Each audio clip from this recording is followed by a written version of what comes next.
plenty of misfeasance in public office. If there are allegations about misfeasance, there's plenty of it. Right. If there are allegations about misfeasance, that needs to be reported in terms of those. Well, they've all come out in the Goddard inquiry because we've got plenty of evidence to prove that. The important thing around the Goddard inquiry is she's coming here and she's using this as one of the key locations. Can I just ask? Now, Mickey was assaulted. Can I just bring this back? Finish answering that question. Why are they coming here? Because I worked with Paddy to approach the Goddard inquiry to say, please come to Nottingham. No. We approached with Goddard. Good, I've been working with Goddard for years. Good, I'm pleased you did. With the Goddard inquiry and to get to the inquiry for years. I've been working with victims of sexual abuse for 30 years. Johnny Good, I approached the Goddard inquiry at the beginning of the year. Yeah, but that's not why they're coming, sir. Well, I'm delighted. So don't pretend it is. Well, let me just say... They came to you as well. I approached them, and if they've come because of the encouragement you've given as well, it just shows that we're working in harness and we want the same thing. Can I just ask you about Mickey when he was assaulted by a council worker? I've just said, please report it to us. I can tell you about that specific separately. That needs looking into, because even if it wasn't Mickey, somebody was attacked in a ward-enabled complex sent by the council, and you can find this person out. So you can find this person out. The relation to that is Mickey, I don't deal with investigating individual offences myself these days, simply because there are people who do that. You failed me. You failed to investigate. It's a council worker and it's in a ward-enabled complex, and if there's a council worker out there that's doing that, he needs arrested. Can I just suggest? Can I just one more thing? There was a 9-year-old girl last week whose evidence, taped evidence, was lost by the police here in Nottingham. I don't know about that. I'm telling you about it right now. Can you let me finish what I'm saying? Can you tell me what investigation you intend to take with regard to this matter? A 9-year-old child who has complained of abuse.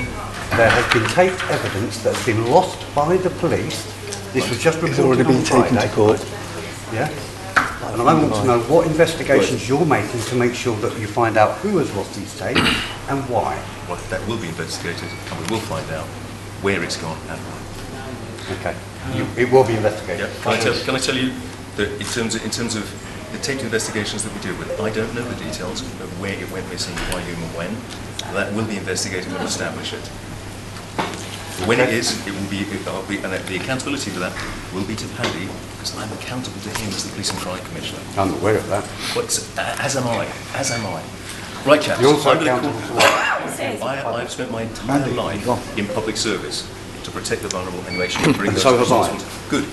Then we're in a joint commission about doing the right thing for vulnerable people.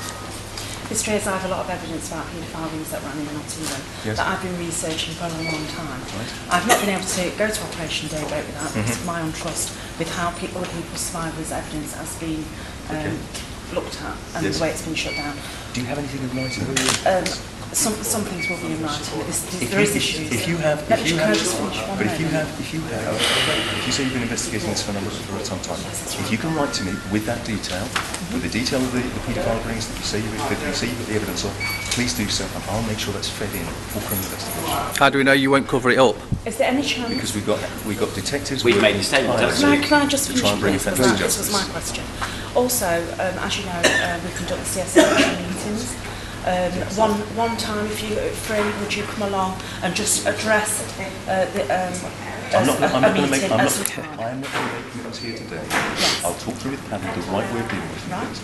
One thing I said to Mickey just now is, I don't want to do anything as the Chief Constable that will play in any way that could be interpreted by any party as undermining the ongoing criminal prosecution process that's taking place. My primary concern is to make sure that those people who offended are brought to justice, and that those who are survivors of those offences receive the support care that they can. But when I say I've been working with policy of the things that I've dealt with as Chief Constable, nothing has happened since 2010 when I came here from this. Yeah, and I do know you're working alongside David Hollis, but the problem is I've been working with survivors now for a long time over the last 2 years that come to me with things. I don't know want to know the if, the whens and wheres, that's virtually chronology, I understand that as well. But what I would like to just say to you, we do need to feel as though we can come to Daybreak, not to discuss individual cases all the time, but to feel as though we have more support from them in some kind of didn't catch your name, sorry. I'm Mandy Stephen. Mandy, where we are in terms of Daybreak and areas, you know as survivors the nature of the crimes that we're investigating. What I can't do for others outside of that inquiry is open up the nature of the detail of those. What we do is that Paddy holds me to account around the detail. You'll see in the headline numbers that were involved because it involves some of the most appalling offences against vulnerable people. So, in order to make sure that the objectivity around are these things being investigated, do we take it seriously, I've had those investigations independently investigated by College of Policing, by the Operation Neutral from the Metropolitan Police, and by Leicestershire Police on 3 separate occasions to make sure that they've come in independently from outside to look at the investigations, to check and make sure we're missing nothing and we're dealing with things appropriately. Can I just have you aware of Ashton House that is owned by Nottinghamshire Police that now they're saying that might not by the council, sorry, that's not going to be addressed by Nottingham Police where they're in Ashton House. Right. It was an ancillary. There's 12 survivors from Ashton House. Where was Ashton House? Derby. It's Derbyshire, but Right, so- it was owned by Nottinghamshire. So where County do Council. you go in relation to that? And Ashton House was raised with me last week as a specific question. Sorry, I'm Yeah, we went there. I used to be with the briefcases raised. Right. So because Ashton House is in Derbyshire Police area, I spoke to the Assistant Chief Constable who heads up this area of work in Derbyshire last week. The way that policing works is, specifically around that, the way that policing works is that the force that's responsible for investigating offences is the force for the place where it took place, not the fact that it's linked into Nottingham City Council, it's where the offence took place. So I spoke to the Assistant Chief Constable responsible for this area last week, directly in person, to raise the awareness of Ashton House on all that's taken place in the past there and the linkages that have happened, to make sure it will be picked up.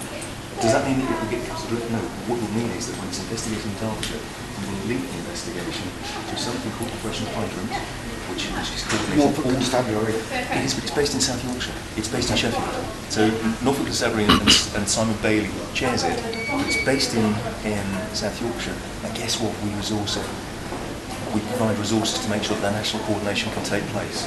So through Operation Hydrant, we'll make sure that the allegations, if you've got them around the house, we'll make sure they're linked to the investigations that we're doing at this area. Okay? So Also, Nigel O'Mara runs a male survivors hostel, Yeah. the only one in this in Thank you. Nottingham at the moment. Yeah. We don't feel as though there's enough support for male survivors. There's a lot for rape counsel centres Yeah. for women, Yeah. but it's not a lot for males.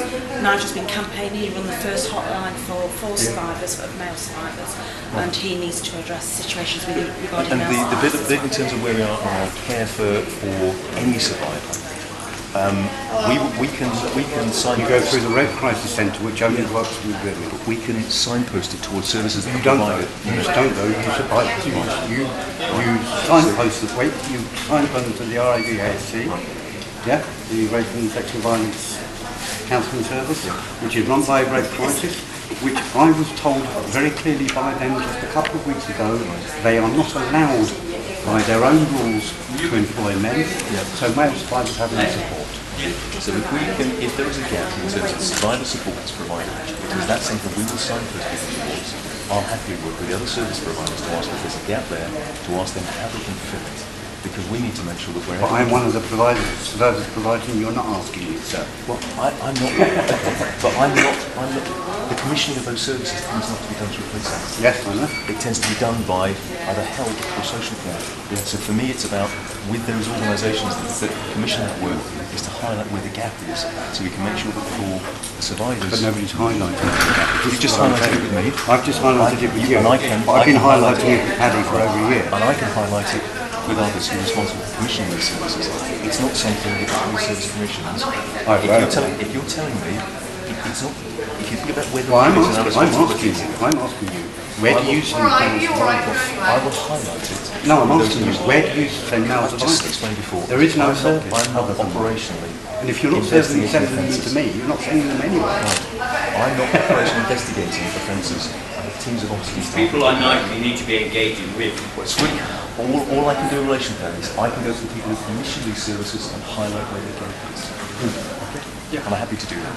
Thank you very much for your time. Thank you. Nice to meet you, chaps. Well, we'll actually be seeing the bye-bye of you at the end of the Goddard inquiry. Maybe you can go back to Leicester, where you came from, and join Jana, Keith Baz, and the McCanns. Have a nice day.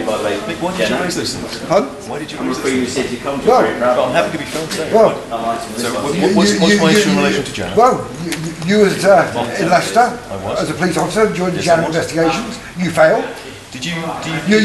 Which one of the Janner investigations did I take?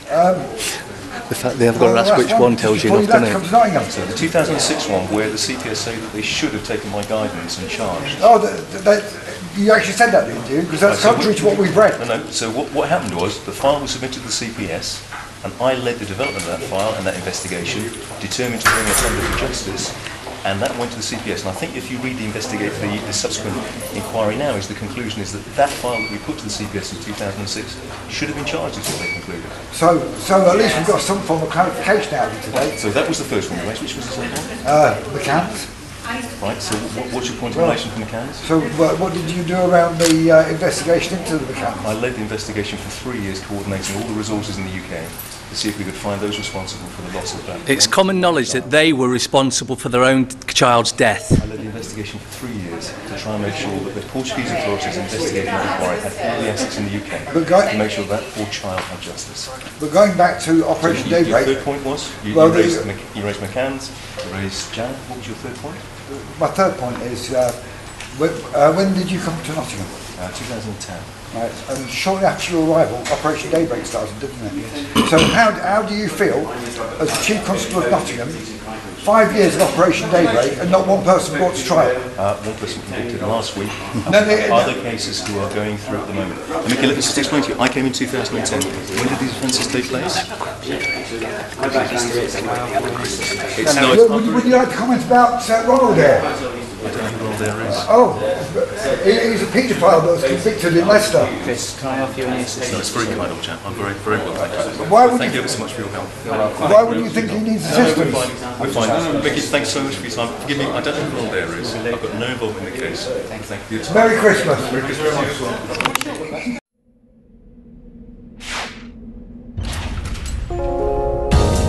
Debt Free TV, in association with GetOutOfDebtFree.org.